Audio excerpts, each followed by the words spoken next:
Hello,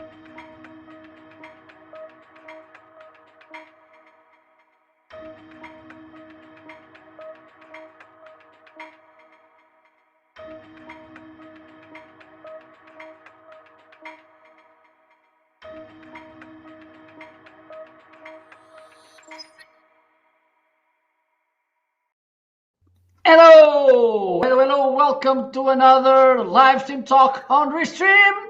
Another week, the first live after Easter.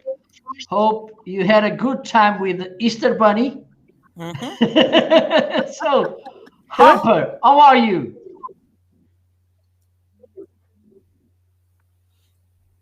Harper, can you hear me?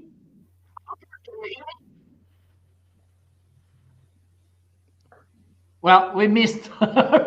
we lost Harper. So, Jim, how are you? I'm having the best day of my entire life. I'm excited. All my friends are here. Perfect. And you, Chris, how are you?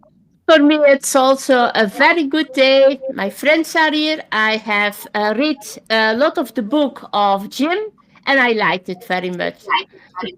Thank you. Perfect, perfect. And you, Stephen, how are you? I'm good, thank you, Marco. I'm looking forward to joining Peter and Harper by having my hair cut next week. It's been 3 months, much too long. You won't realise this. Is a year. Yeah, when I was younger, around about 18, my hair was shoulder length. Oh my! Can't go on then. So next week will be the haircut contest. Yeah. Who wants to apply to see who the winner is? Okay. Very good. Peter, how are you? Yeah, I've lost weight. My sugar level for my diabetes has been the lowest it's ever been. I've had a haircut, and the weather's better. Although we've got snow just now, it's just come on. But I'm getting back out my bike. What more could you ask for?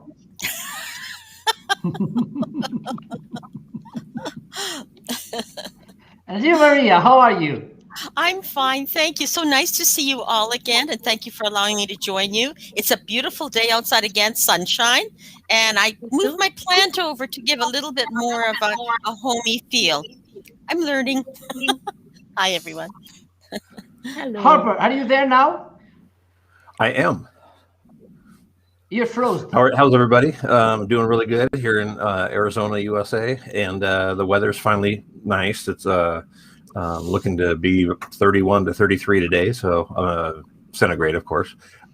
So I get to look outside and see all the little wild critters running around the yard, so it's nice. That's my only entertainment place. So. Perfect. Well, I've choose a topic, but before going to the topic of the day, it's time for Chris to talk a little bit about Jim's book, if you don't mind. Yes. Yes. I had begun to read it, and it's a very empowering book. It's really the things that comes out of James's heart. He wants to help people starting their own business and taking their own lives, dus not be lived or be lived, but really taking the directions of their own life, taking their own decisions. And I like it very much, and I will do it, bring it in practice. Thank you. So that's a very good thing to do the next weeks. And really, it's a thing that you must read. It's such a good book. Thank you. Yeah, fantastic. Very good, very good. Well, I think I can introduce the topic of the day. Okay, thank you, Chris, for bringing Thank you. your insights about Jim's book. It was my pleasure. So I was scrolling. I had no idea which topic I should bring to the conversation. So I went to Instagram and I was scrolling down and I found this post which shows it should be a Grant Cardone's quote. It's in Spanish. Okay. Okay. And I'm going to translate it, and I'm going to. The amount of income you will get will be directly proportional to the amount of strange people you will talk each day. I've talked with some of you before the show started and before some of you arrived to the studio. And I think I don't like to talk just about money, because I think there's this idea, and I don't like it. I'm honest. I don't like this idea that you're happy just because you're rich, or you will be happy just because you are rich, you have a big car. I don't think happiness will come with a big car and a big house. I'm okay if people would like to be rich. I'm not. I'm not, because I'm not jealous about that. But I think what this quotation gives us is a big focus on the importance to talk to strangers. Okay, and I think because we already talked with his book, and because I'm sure that he has a lot to know and to share about this, I want to have on the highlight Mr. Jim to talk about precisely talking to strangers, and how we should do this, and also the advantage of this. Is that okay, Jim? Do you want to be the Kickstarter? I can be the starter. Okay, thank you so much. Oh dear. First of all, I know some strange people. I know Peter Stewart. Yeah. Don't get much stranger than that. And in a serious vein, I have always said the most powerful people on earth are those people that influence the most other people, not just talking to strangers, but having a sphere of influence where people listen to what you say. And I have a joke I do often. I'll be in an elevator filled with strangers, and the elevator's going up in a very tall building, and I'll say, I suppose you people wonder why I called this meeting. And everybody will start laughing, and it breaks the ice. I've often said I could sell things in elevators in the short time you're with the people. Yeah, for sure. Relationships, and I'm not all about money. I'm about relationships, and money automatically is generated by relationships. Yeah. The more people you know and influence. Everybody says the 6 Degrees of Kevin Bacon. Kevin Bacon was a famous book in the 80s. And it theorized that everybody is within 6 people of knowing Kevin Bacon, the actor. In other words, you know somebody who knows somebody who knows somebody who knows somebody who knows somebody who knows Kevin Bacon. You just got to find the linkage. If you want to meet Kevin Bacon, you already are connected to Kevin Bacon. And the internet has accelerated that since that book was written. I believe that we are 3 generations or 4 generations away from every other human being on earth. Within 4 people, you know somebody who knows somebody who knows somebody who knows Vladimir Putin. My goodness. Whoever you want to meet, you are within 4 generations of them if you just find out who you know, who knows them. So relationships are power, and positive relationships. I mean, friendly relationships. Aziegler, who I was no relation to, said that you will get everything on earth you want if you help other people get what they want. Yeah. So I have made a science, a life out of helping other people, and it all comes back to me. And I'm a millionaire, but I'm not a multi-millionaire. I mean, there are people way above me on the ladder. I help people, and it's helped me out. So that's me starting it. Yeah. Okay, perfect. Let's bring the newcomer, Maria, to the conversation. Tell us, Okay. Maria. Well, okay. I mean, Grant Cardone, I've been watching him for many, many years, and he's not my favorite person. I find him very arrogant, but what he says there is interesting. About meeting strange people. I talk to people just like Jim does, and I meet all kinds, and I kind of, like they say, birds of a feather flock together. And that's what I find in my life, even on social media, is that I find people that have the same moral compass that I have, that care about their family, that do things the way I do. So, and I like the people that think like me. Now, that's not to say I don't enjoy people out there that think differently or do things differently, but as I've gotten older, I find that I really want to be with people that have the same values that I have, even in business. And so that's kind of how I go along with life. Staying with people that have the same core values, because I don't know how much more time I have on this earth, and I want to spend it with quality people. That's my thought on it. Perfect. Yeah. Let's bring the other lady to the spotlight. Well, I like meeting people, I like networking, and I am also in a Facebook group, Stuart Van Mense. It's a group about art and antiques, and we are with more than 7,000 people there. And there is one chef of the great boat, a beheerder in Dutch. And for the rest, I am a volunteer to help him. So I have very much times to connect with people, the good things, but also the bad things, also the trolls.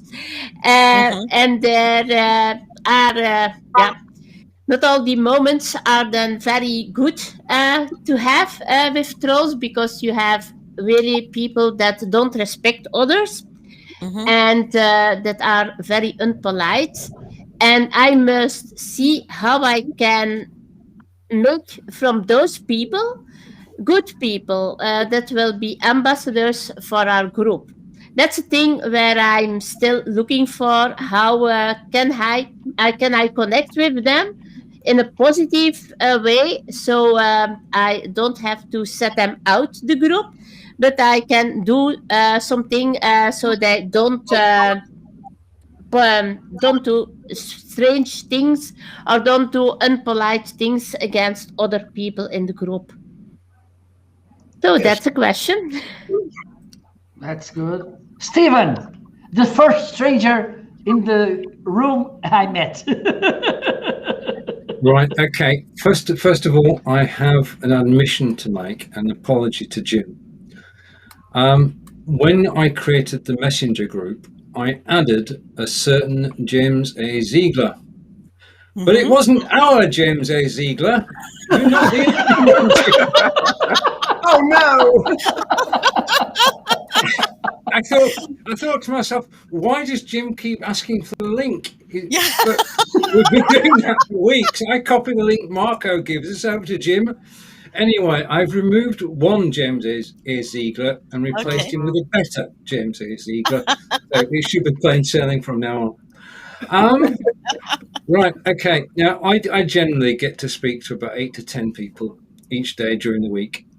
But I challenged myself this weekend to go and join a new community where I didn't know anybody. Yeah.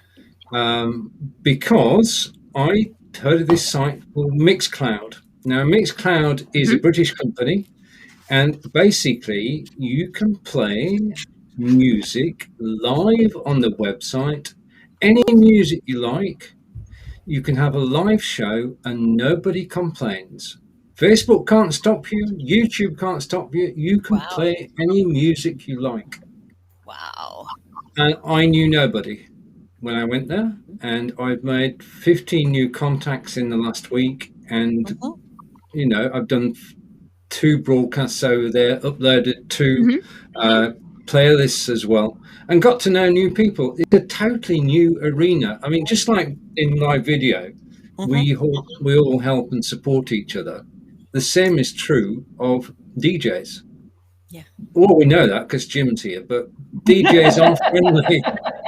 DJs are friendly, and I think this is another step forward, because if you can reach out to the world and play your own music, then what can be better than that? And you make new friends, and you listen to their broadcasts, and you can chat to them whilst they're broadcasting. I've discovered a new world. I'm enjoying it, and I'll keep you informed as to how it goes. Perfect. I love that. I love that. Can I know what group it is? Because I'm very interested in having my own radio station, right? So can you tell me what's the name of the group, Stephen? Marco, can I share screen? Yes, you can. Oh, we have someone arriving. Hello, Nick. Hello, late on parade. Sorry, I had a couple of issues I needed to resolve before I came on. Okay, let me bring it. Ooh. Okay, this is the website. It's a British website. I just want to shrink that. And the basic idea is, as I said, you can go live, you can play your favorite music, and people will come and listen and talk to you, and you can build a new tribe, all centered around music. And if I scroll up, I'll show you. If I go to the live page, these are people who are broadcasting as we are now, but not broadcasting with people on screen. They're broadcasting music. So you can listen to a live music broadcast, and there's a chat down the side. You can actually chat with a DJ. You can make track requests, and you can interact. And it's basically, if you've got a free audio player, you've got a free OBS. So OBS and no audio player, and you can go live on the site and play your own music. It's just absolutely awesome. The site is Mixcloud, MIX Cloud, and it costs in the UK to do this. It costs you £9 a month, and there are no music royalties to be paid. It's all taken care of by Mixcloud. So if you want to play the Stones, the Beatles, Led Zeppelin, or Def Leppard, then you can do it, and nobody will stop you. Wow! Just don't play them all at the same time. Stephen, could you put that out to Facebook? Thank you so much. You're most welcome. I mean, the whole idea is, to answer Peter's question, if you actually uploaded the replay to Facebook, it would probably be on there for about 10 seconds. Yes. We're lucky. Yeah. If you're YouTube, you can't take it to YouTube, you can't take it to Facebook or to Twitch, but you can play on the site, and you can invite people to actually join you. You've got a recording afterwards, which you can put onto your own website. So basically, all the songs are actually recorded, they become a playlist. People can listen to the playlist after you've finished being live, and that can then be uploaded to your website, and you can just go and you can press I put a track list so that people know what's in the 60 minutes, and you can go and listen to music. I love it. Perfect. Wonderful. Thank you. Oh, Harper, it's your time to share your ideas about talking to strangers. Right. And I think the translation for strange people isn't strange as in weird people. It's people that you don't normally talk to. Okay? We all understand that, but just absolutely for translation purposes. But one of the things that I totally agree with that, because if you're building a business or whatever it is you're doing, and you need customers, you need a following, you need something, you have to get out of your comfort zone, and you need to go out and talk to people. You need to sell your brand, sell your image, whatever. Some of you guys know that I used to be in politics, and so my thing is I would go and knock on doors, almost every door in my area that if I wanted them to vote for me. So you have to get out there and you have to knock, and it's not just knocking on the doors that are people who see things your way. You have to go and knock on the other doors and say, okay, how can I get your vote? Why would you not vote for me? And most of the time it's just well, I thought you were like this. No, you have to get out and you have to talk to people. I'm a true believer that knowledge is power. And by power, I don't mean, overpowering somebody. I mean, we look at success, at least here in the States, we look at success as in what your job title is and how much money you make. But there's so much more than that. It's, are you able to help somebody else succeed, in life, in, business, whatever, by helping somebody else. I was just reading it was a meme that came on, I don't know, Facebook or LinkedIn or whatever, but it talked about the teacher who had 500 students each write their name on a balloon full of air, put it out in the hallway, and then you have 5 minutes. Everybody goes out and grabs one balloon. Well, nobody had their own balloon, but if they went to the person that name was on the balloon that they had, within 5 minutes, everybody had their own balloon. And it's kind of the if you look to help, and the whole image of that was the balloon represented, I think, happiness. And so if you focus on somebody else's happiness, you'll find your own. So I'm sure I'm screwing that up, but that's okay. That good. Third cup of coffee today, and it's 9:30 in the morning here. So the ability to talk to other people that you don't know, I think, is key, and it's not something that I was born with. I wasn't born to be a politician. Since I was 5 years old, I wanted to be in law enforcement, and I was able to do that.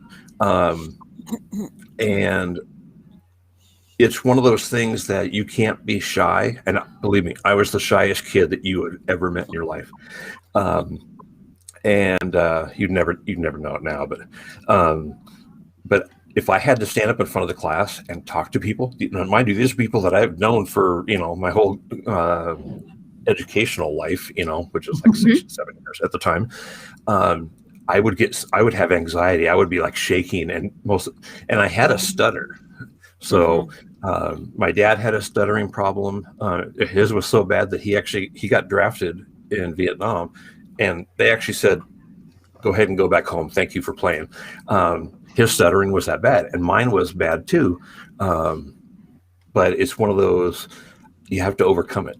So I know this is long. I'm supposed to be short, but that's okay. And I think Jim. Politicians. The next one will be Peter, so you're okay.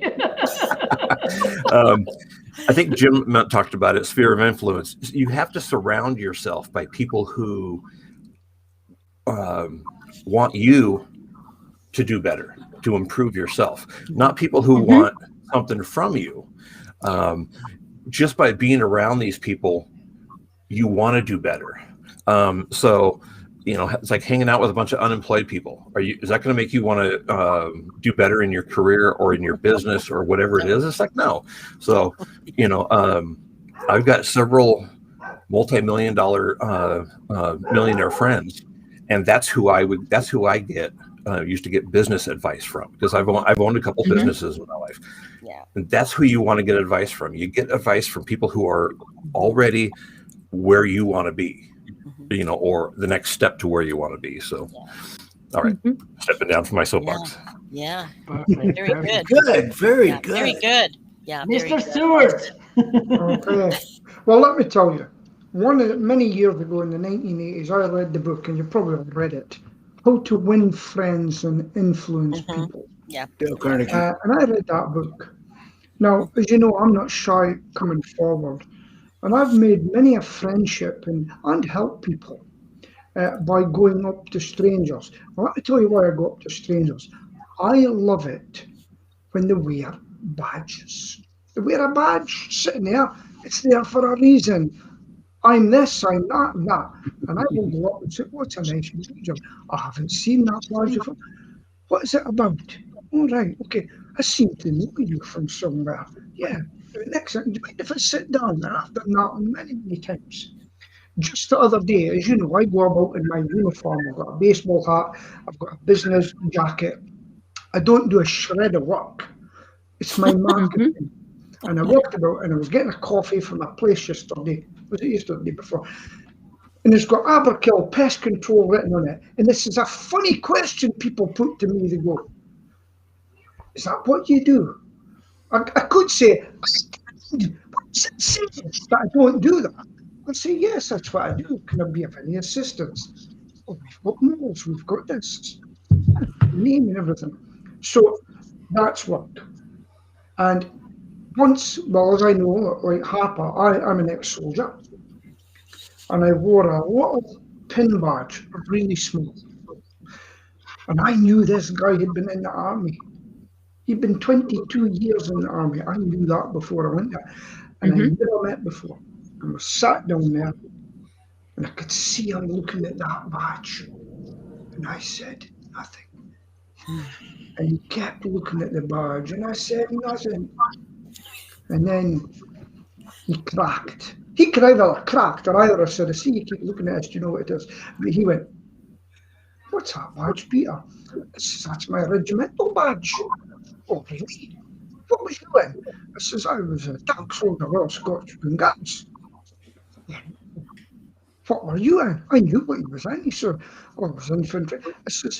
He says, I was a captain. Ah, you must have came through the ranks, eh? And he went on and on. No, I never met the guy, and he said, come on through the back, we'll have a coffee. And I'm sitting there for an hour, we're talking about Germany, this posting, Northern Ireland. And then he hit me with this. How much was this order for? And I went, £35,000. He says, I trust you. And he signed it. Now, I like that. One last story to tell you. You know, I like my cycling. I'm the cycling recruiting sergeant for the club because everybody else is scared of doing it. And there's this lady with an electric bike. A bit of weight in it. I sees her, and I stopped her and went, yeah, wow. This is an electric bike. Yes. Timid. Yes, I saw. I started off with an electric bike, you know. I came from here and went to there and done this. I'm a bike using the legs. And then I said, who'd you go cycling with? She goes, that's the point. I'm on the one, I don't go in. You should be glad you met me. I'll take you to my club. Now, I've been taking her out cycling after this because we're not allowed to meet up. And she says, I've been so lonely. And once the club starts, that's her problem over, because I've already introduced her to another cyclist who's always looking for another cyclist to go. So I'm not all about money. I'm a nice guy, really.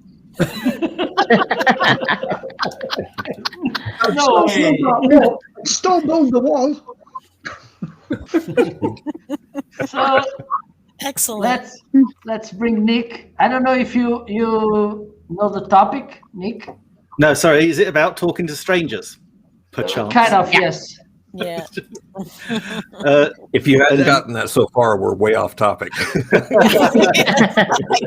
Good news, guys. Good news. Actually, I well, of course, I wasn't helped. My mother always told me never to talk to strangers, so I kind of carried that with me for about 35 years. So I didn't. No one actually said to me after I was like in my teens. They didn't say it's okay. You can talk now. So I kind of had that. One of the best ones though was when I was living in Germany, and I was running, and I started running, and I looked. Honestly, guys, I looked even more stupid than I do at times now. But I had these I'd been to Australia, so I've got these long boardy shorts on and a crazy top and a cap, and I was running through this little German village. This car pulls alongside me, and this old guy comes out, and he's like, I didn't understand a word he said. He spoke in German, and my German wasn't too bad. I was thinking, I said, sorry. I said, I don't understand. And he goes, hey, how's your English then? And this guy, Andy, he wasn't in the military at all, and I wasn't. I was a contractor there. But he had married a girl in the village when he was in his 20s. He was then, he must have been about 60 then. And he lived there all his life. And so he said, I asked you if you wanted to run with somebody. And I said, oh, that'd be great. And we became massive friends, and we came back over to the UK. We ran the Booper 10K in London a couple of times together. We ran half marathons. We ran he introduced me to the first marathon. We tried to run a marathon in Germany. Luckily, he got injured halfway round. It was 4 laps. He got injured halfway round and said, "Hey, go on." I said, "I can't leave a fallen man behind." And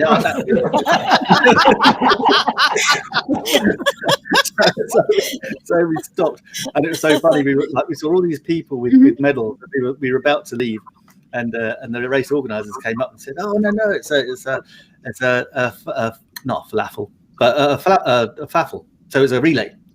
So you've done it twice, so you get at least a medal. And we were like, "Oh hey." But yeah, and that was it. Just because this crazy old Scottish German guy decided to stop his car, ask a bizarre looking bloke, and he always said, "Hey, you ran very funny. I've taught you well." But yeah, he just stopped a weird looking bloke running, and we became good friends. So it's always worth talking to strangers. Always worth. Sure. Even though if you have to overcome your shyness. I've been to like networking events where I hate being late, so I've actually rocked up and I've gone. I'm turned up now. Forget the irony. but I thought, oh, shall I go in? And a few times I've thought, oh no, everyone will be chatting to each other, and I just didn't really want to walk into a group like that. Obviously, I'm cured now, particularly online, so it's all good. So yeah. That's my little take on it. I hope that's a good enough answer. Yeah, absolutely. Oh, there you are. Marco, it's your turn. Yeah, it's my turn. Okay, let me spotlight myself, and I will stay there till the end of the show. Well, I didn't met any Scottish who wanted to run with me, but maybe because I don't run as much. But yes, I think it's very important, and that's why I want to bring this topic to the conversation. As Maria, I'm not a particular fan of Grant Cardone, but I think this quotation, it's important because it's so important to know new people, because they will bring you new ideas, new approaches. They could become, for instance, a friend, which will be okay. I'm seeing here 1, 2, 3, 4, 5, 6, 7 new friends. I think Stephen, I met Stephen 2 years ago, but most of you were in the last few months. So if my mother knows that I'm talking to strangers, oh my God. Because that's the point. I live in a very small country, very traditional. I think we kept this Christian Catholic closed mind. Okay, so I faced the need of find new things. Also, for instance, one of big things that this talking to strangers brought me was the allowance to learn a lot. For instance, to develop my English, which is good. And for instance, there are people, and I can talk about this because one of the good things about Portuguese people, usually we are very good learning new languages. I think it's, for instance, if we compare to Spanish, even though they will talk good, they are good talking other languages, you will tell by the accent they are Spanish.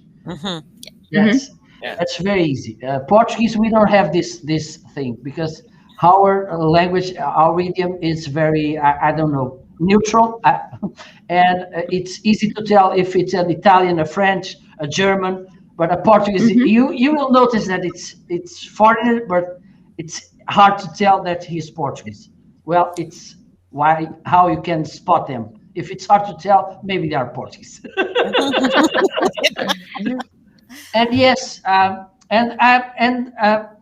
bridging to the second topic of the conversation, which is random events. And by giving myself allowance to meet new people, to talk to them, to know for who they are, how can I help them? Because I think it's one of the good things. And Jim mentioned that one of the big mistakes usually people make when are reaching someone else, reaching new people, it's because they want to know how they can help you. And that's the right way to do things. It's how can I help them? How can I bring them some value? How can I make something their life better? I think it's one of the good things. And I remember, and this will lead, as I said, to the next topic. I'm going to give an example of something happened to me 3.5 years ago. I was another random situation. I was scrolling down my Facebook page and I saw an event in Spain, a marketing congress, and I looked at it and I said, "Oh my God, it's not. It was 30 euros the entrance. It was around 200 kilometers from here. I don't know how many is this in miles, but maybe 150 or less." And I said, okay, maybe I can go there. And then I looked better and I found a Portuguese speaker there. And I reached him. Look, I want to go to the event. What do you think? Come, it will be awesome. I went. I met new people. I practiced since then my Spanish. It improved. I met, and then I got so many good things, which lead us to the next topic of the conversation, because sometimes we see people that they say that since they were born, they already saw how their whole life would be. They strategize every step on the way, and I say it by my experience. 80% of the good things which happened in my life were caused by random situation and by random people I met. Mm-hmm.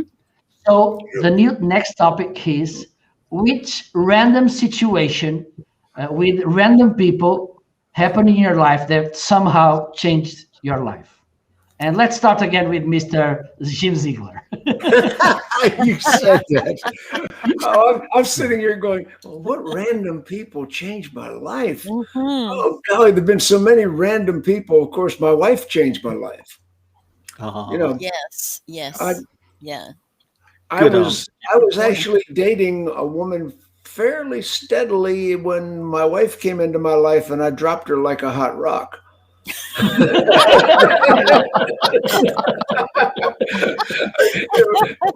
I met my wife, I said, "Oh man," I was all over her like a dog on a pork chop.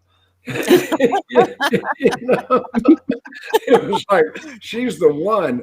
And at the time, I was making a lot of money. There we go. I was making big income, but I had been divorced. I was depressed. I had poor credit. I couldn't get a box of Cheerios with a cosigner. I mean, yeah, my wife had excellent credit. I made good money. That we got to get married. And it wasn't just all of that. Yeah. My wife was an accountant, and I knew how to make money. I had no concept how to count money or to keep money. You know. She said to me one time, she said, "You just wrote a check and you didn't write anything in your checkbook." I said, "Well, I know about how much money. I must have more money in the account. I have more checks." You know, so she reined me in, and I credit her with my successes because she taught me how to manage and be aware of accounting and how to manage money. You know, I'm an entrepreneur. You know, I had to make money. And the first time I met her parents, it was hilarious because I took them to a nice restaurant. I tried to impress her parents, and I pulled out $5,000 in cash and paid the bill. And her mother said, "He doesn't have a credit card, does he?" So the most influential person that happened by random was my wife.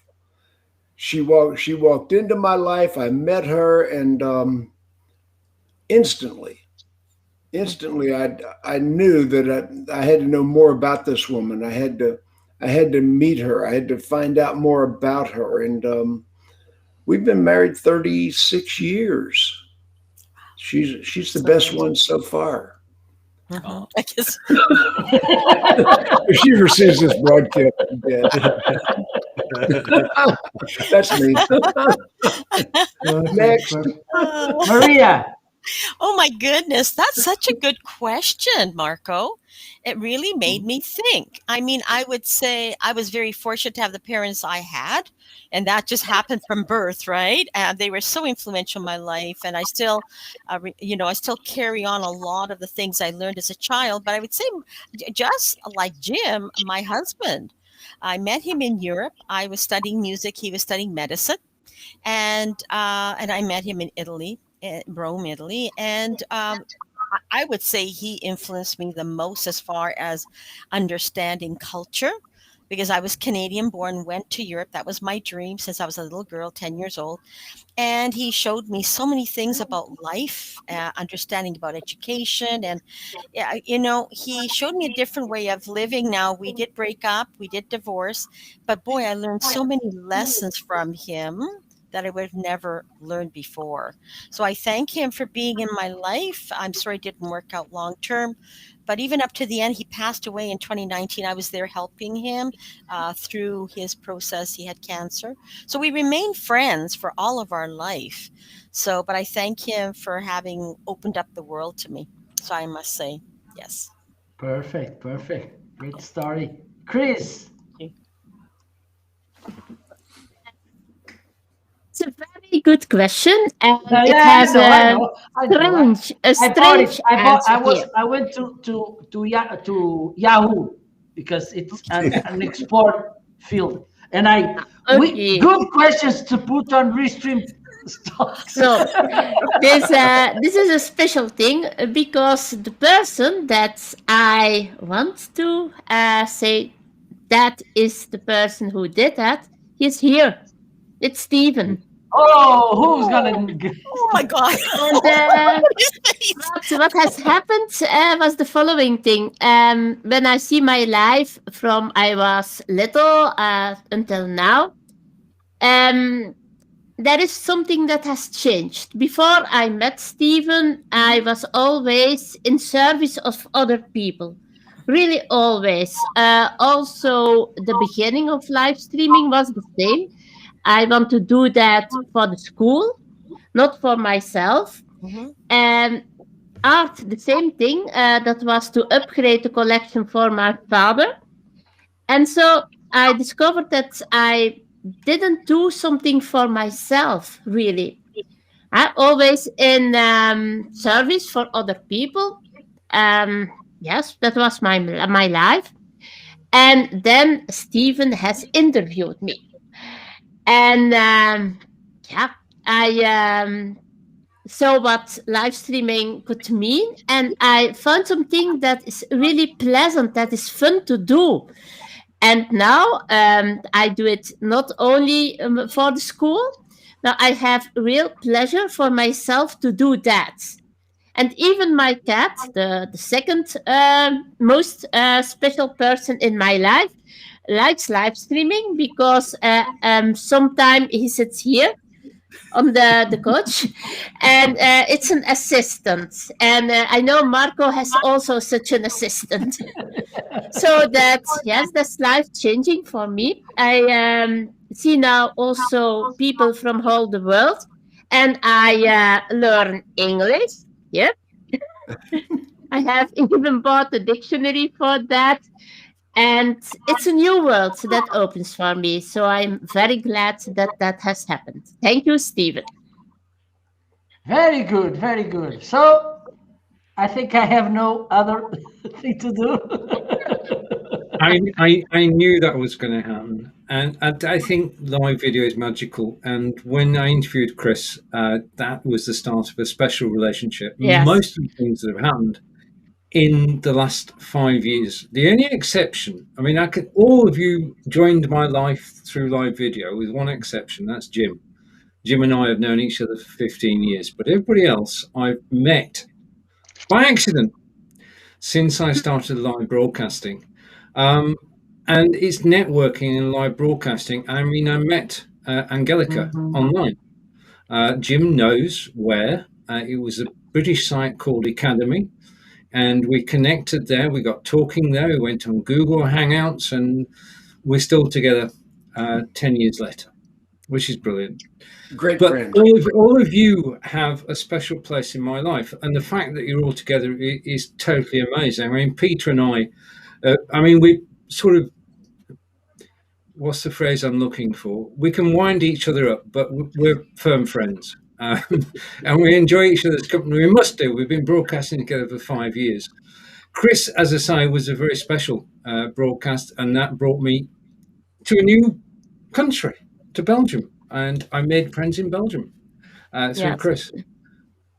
Marco and I, well, we just hit it off from the beginning, really. And we enjoy broadcasting together. We started off by exploring all the technologies that are available. And now we've used the technology to bring everybody together. Harper, Marco and I were doing the show, and Harper was doing the commenting. So we thought, well, join us on camera. So that's how this show started. It was Marco, myself, and Harper, and we just went our merry way for 6 months, enjoying ourselves. And it's come to where we are now, which is magical. It's all happenstance. None of this was planned. You couldn't plan this. It's got to happen. And Maria has paid me compliments, and I just want to pay one to her. Maria, in the last 3 years, has become, well, an amazing broadcaster. And her talent is to get other people to tell their stories. And she has a technique which makes people so at ease that they tell stories that they wish they hadn't. But she does get people involved and get people to open up. And I'm glad that we're friends. Jim and I have been firm friends since 2005, since the days of Academy in the UK, which was Facebook before Facebook. And then we just enjoy chatting together and getting together and exchanging views.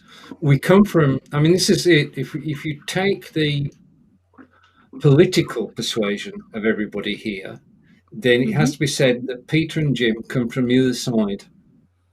Yeah. But that doesn't mean that we can't agree on things. It just means we have a different outlook on life, which we can bring to the table, and we can actually talk constructively about. I respect your right to be wrong. I know you do. So does Peter. So does Peter. He tells me I'm wrong so much. And then finally, well, it's not finally. I mean, Nick and I started a new adventure, and we met through live video. Yeah. And it's basically, live video is the place where you can get to know somebody. If you do broadcast week in, week out with somebody, you get to know them, you get to know, like, and trust them. That's what it's all about. And we just enjoy each other's company. Enjoy going live and exploring things. And this is quite possibly, well, obviously it is. This is the best team I've been part of. Thank you. Thank you. Perfect. I think it's Harper now. Yeah, follow that, Harper. So one of the things that I think that is, you talk about a random event that, was, I don't know how you worded the question, but the one thing that really kind of set me into who I am and who I wanted to be, kind of aligned them to go parallel with each other, was I was only in the Marines probably a year and a half at this point. I was what we call voluntold. Said I didn't have a choice. You're going to go do this one job, and I had to be a bodyguard for somebody, and they I had to go pick them up at the airport. I had a gun on. I had to go meet them at the plane. I mean, this is how important these people were. What the event was all of the living Medal of Honor recipients for the Marine Corps were going to be together at one place. And so I was tasked with this one guy, and him and his wife, everywhere that they went, I was right there. They didn't go anywhere without me. That was my job for a 4-day for this 4-day event. Never heard of the guy before. We didn't have internet. This was back in 1989. And so, and I wasn't a big book reader. So I wasn't big. I loved history, but I wasn't on it. I didn't know military history. The person that I was tasked to was Lieutenant Colonel Mitchell Page. And I remember him as a lieutenant colonel. The internet says colonel, but excuse me, I don't know if it's full bird colonel or because you call a lieutenant colonel a colonel. But him specifically, and his wife, who was a wonderful lady too. I got a chance for 4 days to sit down with this gentleman who is extraordinary in anybody's eyes, but to him, he just did his job, which I found over the years is very common with somebody who has been awarded the Medal of Honor. I don't know if what the equivalent would be in the UK. I think it's Victoria Medal or something like that, but it's the highest medal given to. It's the highest medal that you can receive as a military member. And so I actually got to pick his brain because I was with this guy, all the time outside of sleep, and I didn't sleep in the room. But so I got to really awkward. But it would be so. We'd sit down for breakfast, and he would insist that I join them for every meal that they had, and so he'd want to know about me because they already knew about themselves. So I had a chance to sit down at almost like a 4-day interview with this guy, and mind you, I was barely in the military. I didn't really know a whole lot. I hadn't developed myself yet. I was 20 years old, I think, at this point, and but I got to pick his brain and get advice from him personally to me on what my goals were in life, how to do that, how to talk to people and everything else. And it was the greatest thing that I never volunteered for. And it significantly changed my life. I've always been a person who wanted to serve others. I wanted to be a cop since I was 5 years old, like I said previously. But I didn't know what else I wanted to do besides that, because you can only do that for so long. And it's one of those. You get the where you want to. What do you want to when you leave this world? What do you want to leave behind? Some people call it a legacy, whatever it is. So he kind of helped set me on that goal. So that's just one of those things. And it was one of those things.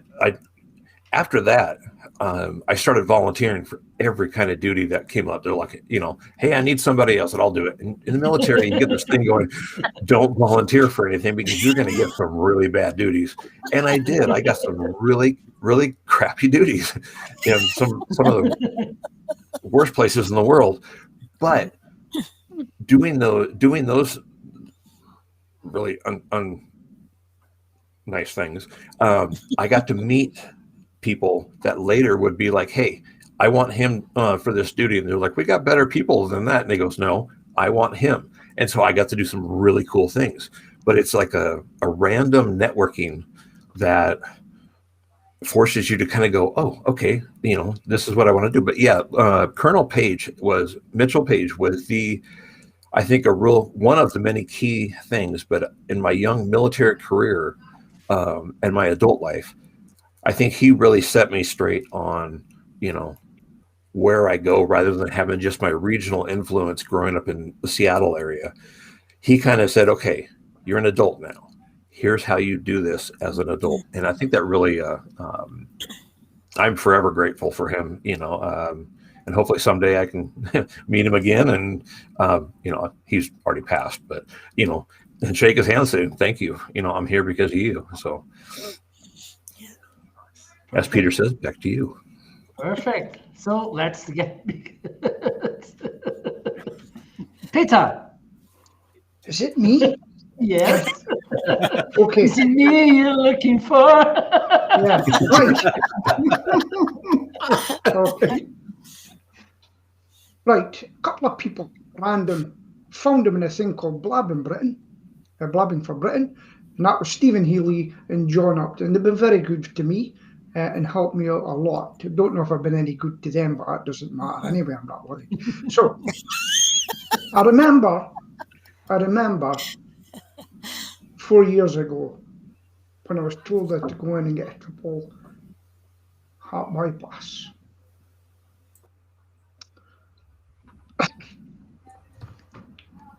And I remember sharing it with them because I didn't have many people to share that with. I didn't know if I was coming back. When I came back, I think I was a frail person. And I looked forward to my Thursdays. So I thank them for that. And I do enjoy the friendship. And it was all random, meeting on the internet. Now, I don't care if Stephen's a liberal, because I am right most of the time.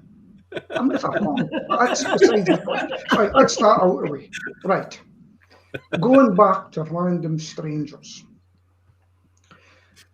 When my wife and I split up many years ago, so it was 42. I was living on my own, and I said, I am going to go out and have a meal tonight. It was a Friday night, wasn't cooking. I went in to get a meal at Wetherspoons. It's very well known in Britain.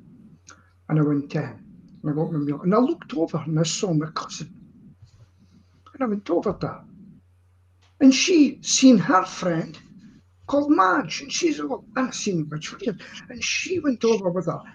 And next to Madge, there was this beautiful blonde-haired woman. And her eyes clicked together. It just latched on like that. But my cousin had to go away so I was left with these two ladies. And I said, would you like to come to the karaoke bar down the street?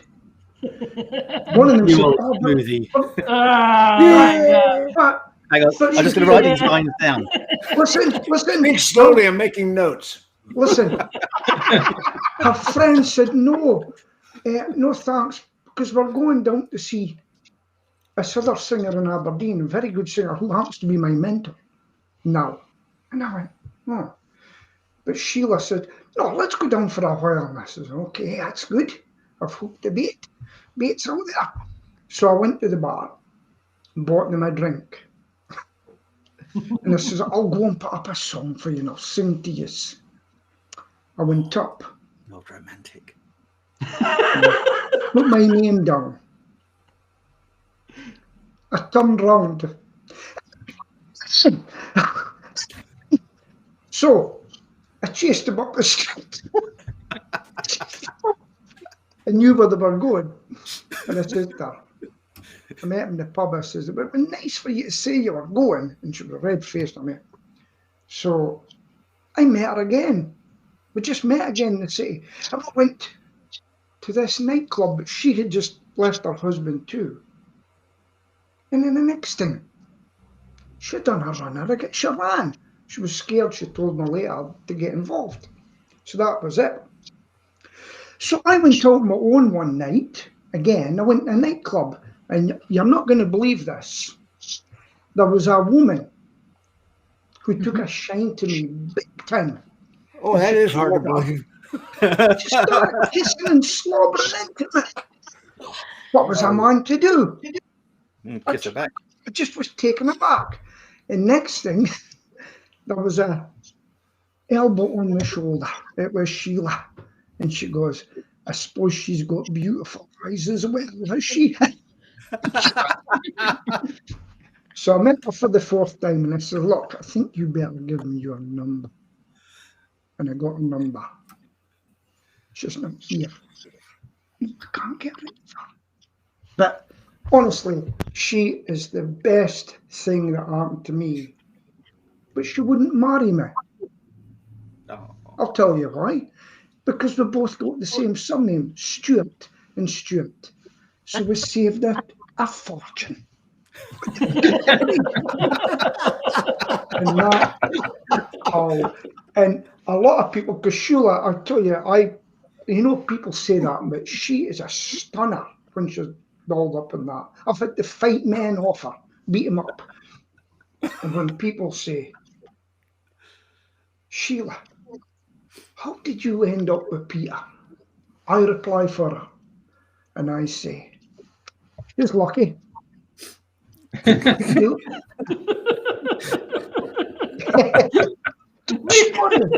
true stories are the best. I don't know. I'm totally with you there, Peter. Yeah, unless you have to beat a man off your wife, then she's not worth having. Absolutely, that's how you gauge these things. I could go down that route. Actually, I'll tell the person that really probably really changed my life was a guy called Alistair Scarborough, and I used to price like all the primary healthcare for the British forces all over the world, but we had a big contract in Germany. And he was with Guy's and St Thomas's, and he priced all the secondary care, so the hospitals and stuff like that.